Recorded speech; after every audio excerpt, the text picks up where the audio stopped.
Welcome to episode 66 of the People's History of Ideas podcast. This episode, we're going to look at the early revolutionary movement in the Jinggangshan. This is the fourth episode, bringing us up to date with background information on the Jinggang Mountain region, the area where Mao set up his first base area, which ended up being a key moment in the development of the Chinese Revolution, both because of the importance of the area for regrouping the communist movement after the end of the United Front with the Kuomintang, and because it was here that many of the policies began taking shape that would ultimately lead to victory in 1949, and which other revolutionaries would attempt to apply in their own contexts in other parts of the world.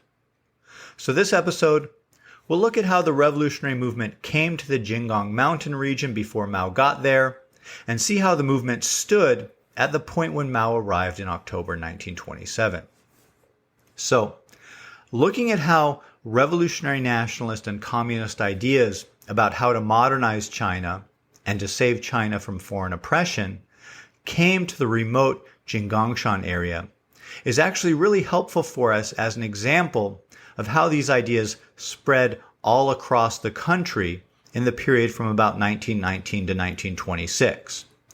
In this podcast, when we discussed the genesis of these movements in China, we mainly spoke about the central locations and central figures.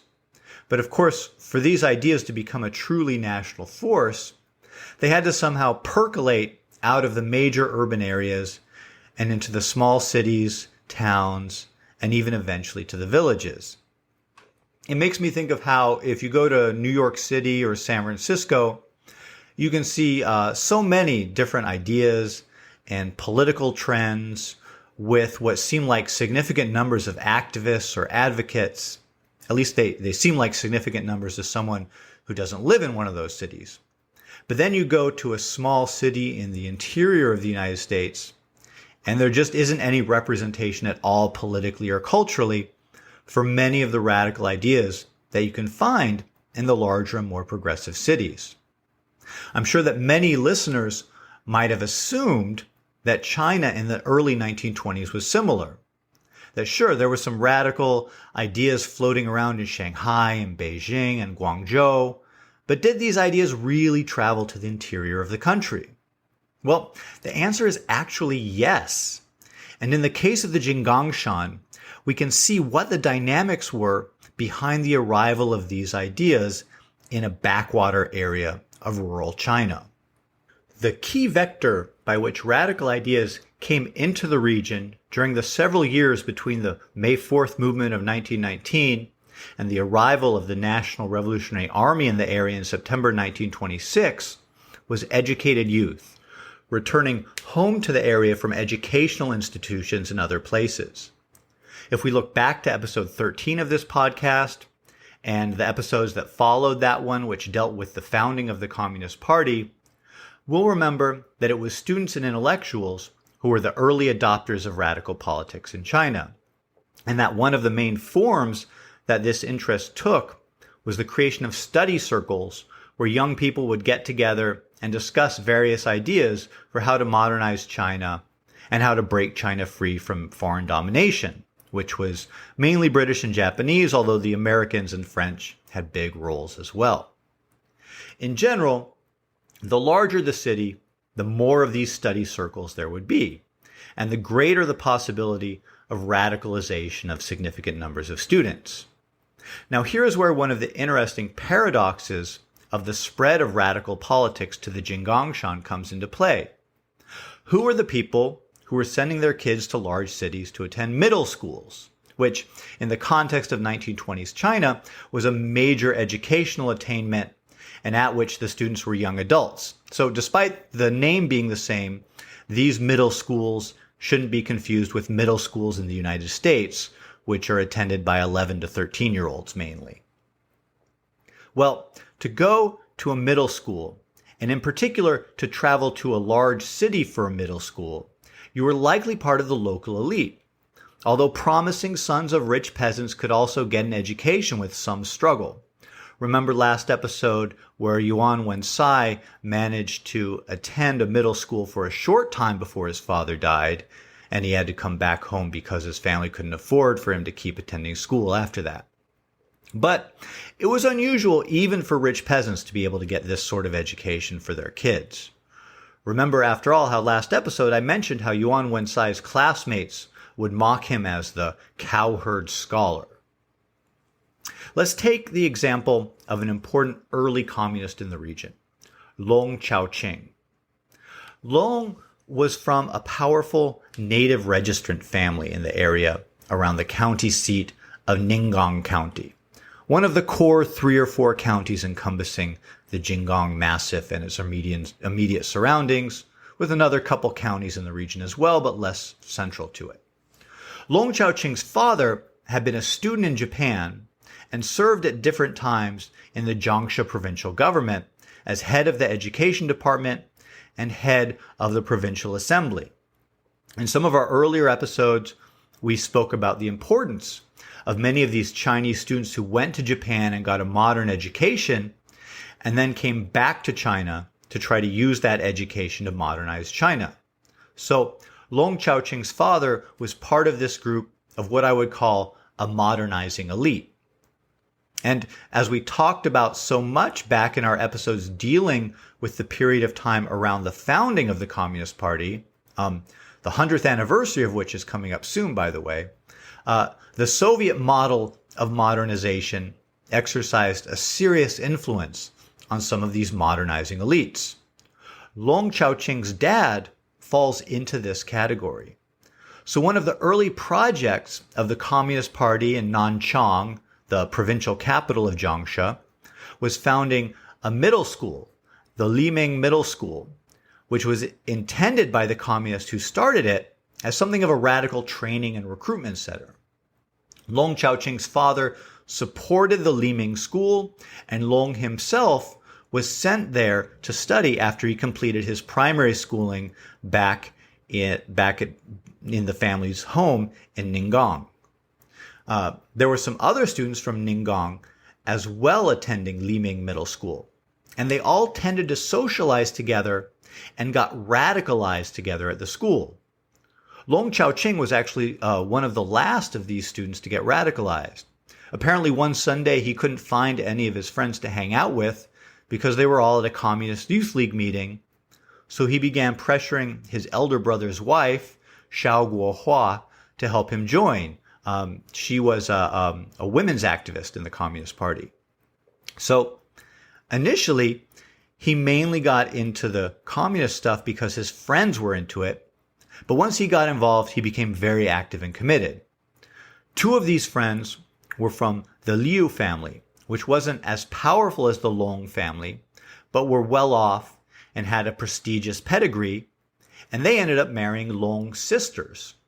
So you had this situation where these elite youth were being radicalized in the provincial capital, and then they married into each other's families, which kind of reproduced traditional elite ways of forming alliances. So when you take a step back, it's interesting to see the influence of tradition here, where you had this new modernizing politics of communism and revolutionary nationalism, but the form that these local elite families adopted reflected traditional forms of family advancement and inter-elite competition, where political alliances were cemented by personal ties of marriage and family. So anyways, during 1924 and 1925, Long and some of the other Ninggang natives, including his brothers-in-law who had been studying at Liming, all of whom are from local elite families from the Ninggang area, began going back home during their school vacations and then later after they graduated middle school, and began laying the foundations of the revolutionary movement in the towns in the region. One of the main vehicles for the movement was an organization that they founded, which was called the Culture Society, which attracted local students, that is, for the most part, other youth who didn't have the privileges of Long and his friends who studied outside the region, but who still had the family resources to pursue education, either locally or in the nearby city of Jian, which was close to but outside the Jinggangshan area. The model of the culture society was the study circles that existed all over China and which brought together students to discuss modern ideas. The intention of Long and his friends was that the culture society would also serve as a recruiting ground for creating local chapters of the Communist Youth League and the Kuomintang. Right? This is still in the period of the United Front, of course, when the communists are within the Kuomintang. One other interesting purpose that the culture society served was that it was a kind of organizational locus for the modernizing local elites in their competition with more conservative local elites who grouped themselves in something called the New People's Society. So it was kind of like a local party in a sense, where young modernizers joined the culture society and more traditional elites, often somewhat older, joined the New People's Society. This sort of competition among the local elite was not really a new thing. And in a way, this competition between two different societies dominated by different sections of the elite with different ideologies, but also with different family ties and patronage networks, didn't represent a major break with the way traditional elite politics had been conducted. Although, of course, the radical content of the ideas advocated by the communist youth at the core of the culture society was new. Now, in the last two episodes, one of the things that I think has stood out about the nature of life in the Jinggangshan region was the pervasive violence. So it probably shouldn't be too surprising that one of the focuses of the conservative New People's Society was on promoting and organizing military countermeasures, both sponsored by themselves and by the government, against the local bandits. But because the problem of banditry was so interwoven with the ethnic tensions between the Han and Hakka people in the area, the native registrants and the guest registrants, the New People's Society's efforts at promoting military resistance to banditry also involved armed enforcement of more generalized, wealthy lowlander Han dominance in the region. And along with that, the armed forces that they controlled represented a sort of military guarantee against any sort of radical change along the lines that the culture society people favored. This meant that if the culture society, serving as a front for communists and nationalists, was going to compete with the conservative local elite, that it had to establish its own armed force. Naturally, this meant finding a way to break out from just organizing among students and intellectuals in the towns. But where to turn? How to do it? On a local level, they faced a problem that the communists elsewhere had confronted, and which had been resolved by delving into unionizing and peasant organizing.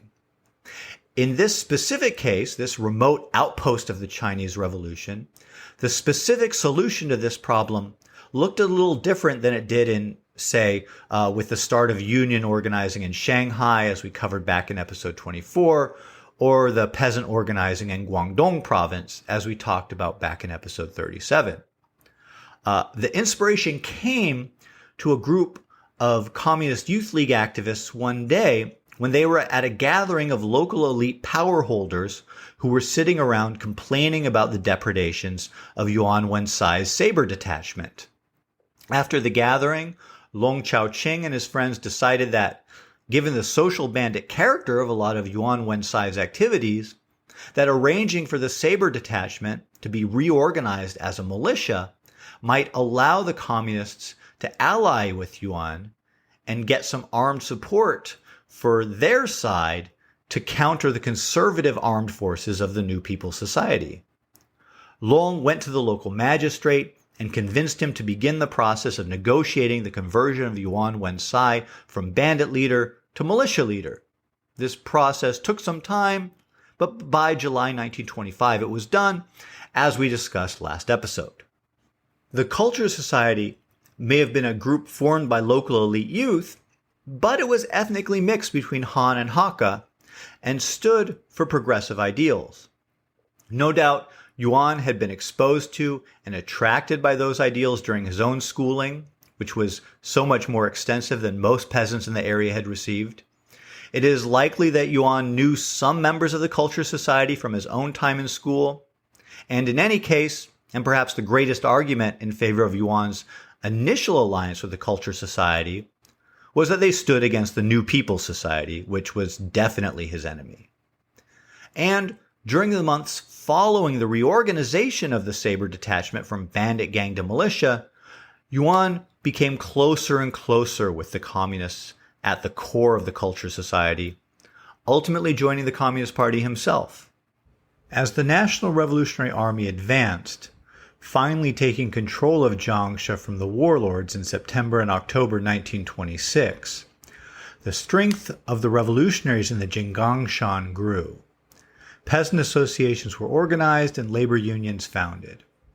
In September or October of 1926, Yuan Wencai, Chaoqing, and the other communists in Ninggang staged a coup in which they disarmed the militia that served the New People's Society and expelled the county magistrate.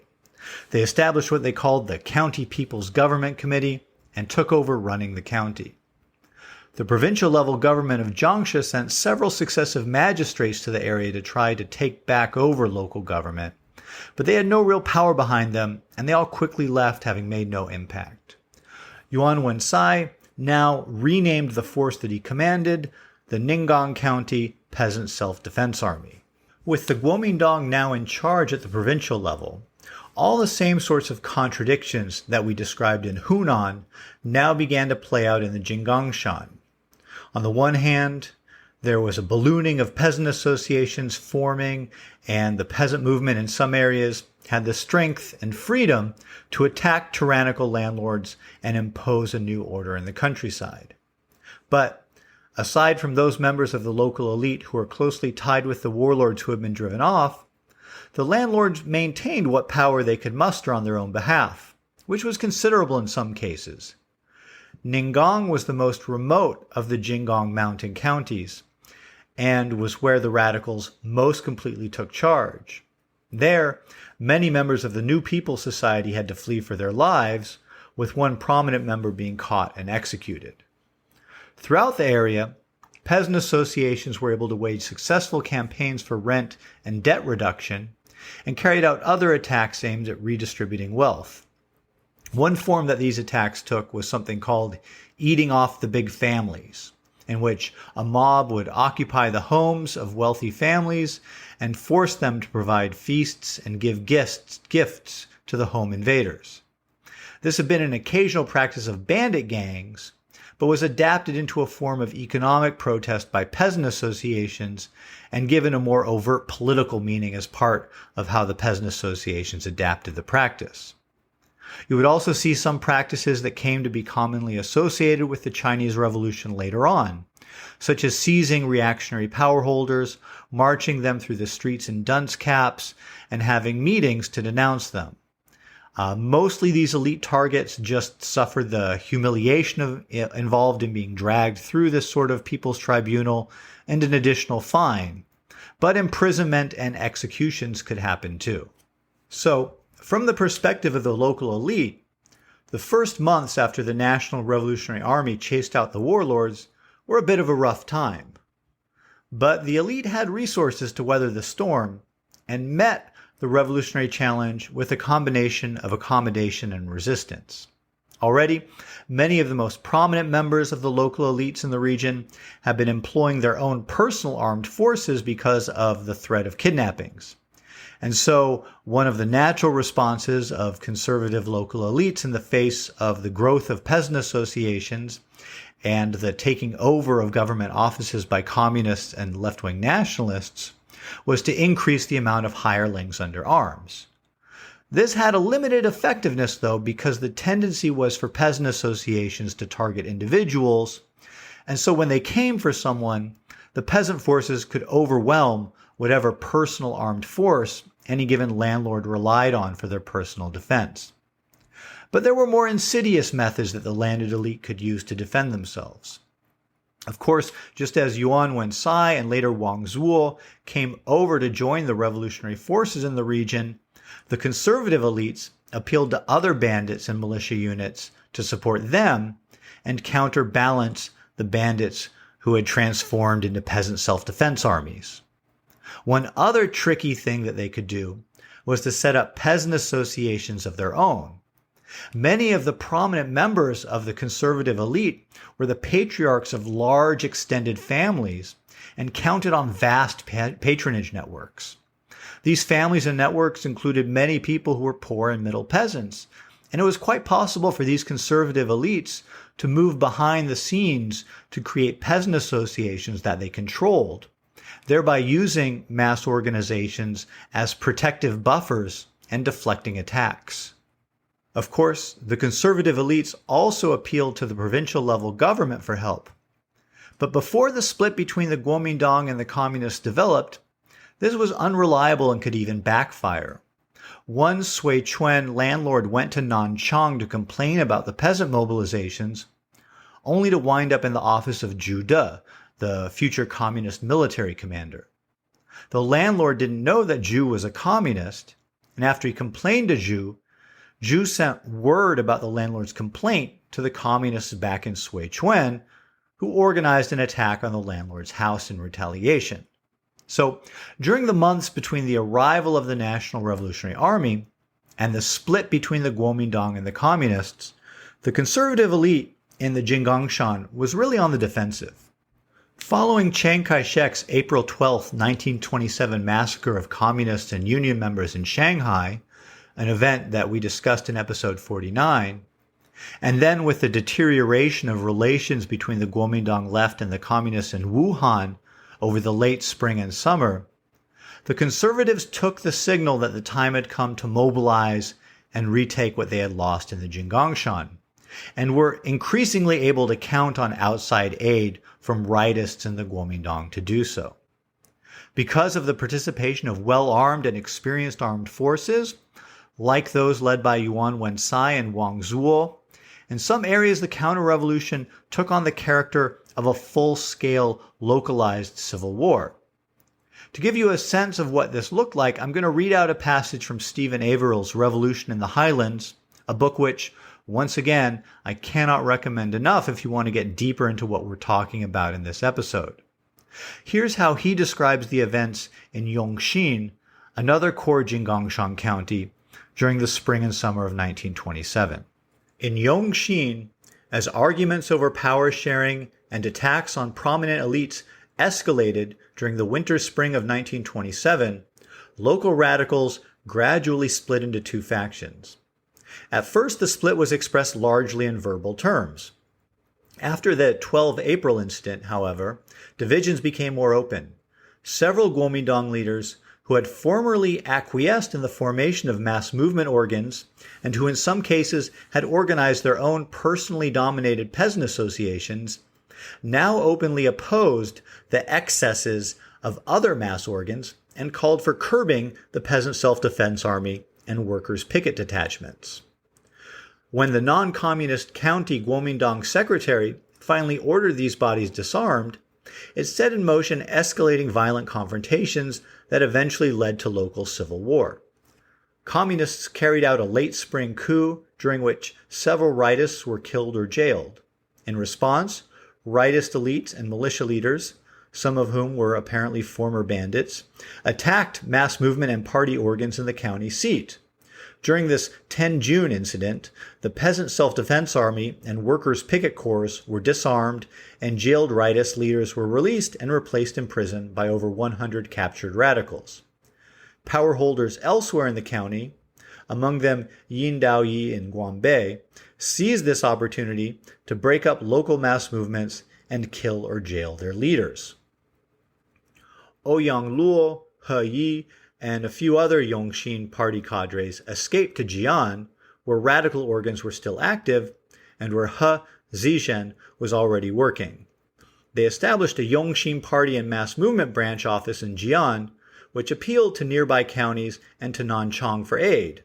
By this time, radicals elsewhere were also preoccupied, so the Yongxin leaders in Jian decided instead on an armed attack to recover the county seat. These plans involved a coordinated assault by several surviving regional peasant self-defense armies, One of these was from Anfu County, where a communist military officer named Wang Xinya had taken charge of a garrison left behind when the National Revolutionary Army had passed through the previous year and had subsequently built up a well-armed self-defense army of about 300 men. The others included a peasant force from Lianhua County and the Jinggangshan area forces of Yuan Wencai and Wang Zuo. Plans for the attack were coordinated from Jian by a Yongxin CCP leader named Liu Zuoshu. When Liu's letter requesting aid reached Yuan Wencai, he and Wang Zuo were living quietly in their massive strongholds, avoiding direct involvement in the emerging civil war. Upon receipt of the letter, however, both men responded. On 26 July, they crossed Ninggang and reached a bivouac site some distance from the Yongxin County seat. Late that night, in conjunction with the Anfu Peasant Self-Defense Army, they routed the garrison and seized the city and the surrounding area. After freeing the imprisoned radicals, the communists established new political and military organs as a foundation for what they hoped would be a long-term occupation of Yongxin. Their hopes were dashed, however, when news arrived in early August that the communist-led Nanchang uprising had failed and that conservatives had seized power in Jian. Wang Xinya's Anfu self-defense army and the Lianhua peasant force then departed, leaving local peasants and the Yuan Wang forces to resist enemy counterattacks. The communists drove off the first enemy troops to arrive in a battle in which the 17-year-old Zizhen earned the nickname of the two-gunned girl general for her active and enthusiastic participation. But when a much larger force appeared, the Yuan Wang forces had no choice but to retreat to the Jinggangshan Massif, accompanied by Zizhen, Minxue, and several dozen other Yongxin and Ninggang communist cadres. Wang went back to the top of the massif to guard the area where his family and property were located, while Yuan, accompanied by the Yongxin refugees, similarly retreated to his old base around Maoping at the mountain's foot. And this is where we will find them when Mao arrives in the region. As we can see, when Mao got there at the beginning of October 1927, the revolution had already gone through a major episode of revolution and counter-revolution. But with Mao's arrival, things were only getting started. And don't worry, if the nickname of the two-gunned girl general got you curious about Zizhen, we'll be seeing more of her soon. Okay, we'll get on with that next episode. And before we end, I want to thank everyone for your reviews, ratings, and contributions. Ratings and reviews do help people to find the podcast, so if you enjoyed the episode or learned something, please do consider leaving a rating or review. And your contributions definitely help with the costs of putting out this podcast, especially the cost of books. So thank you again. It's all very appreciated. See you next time.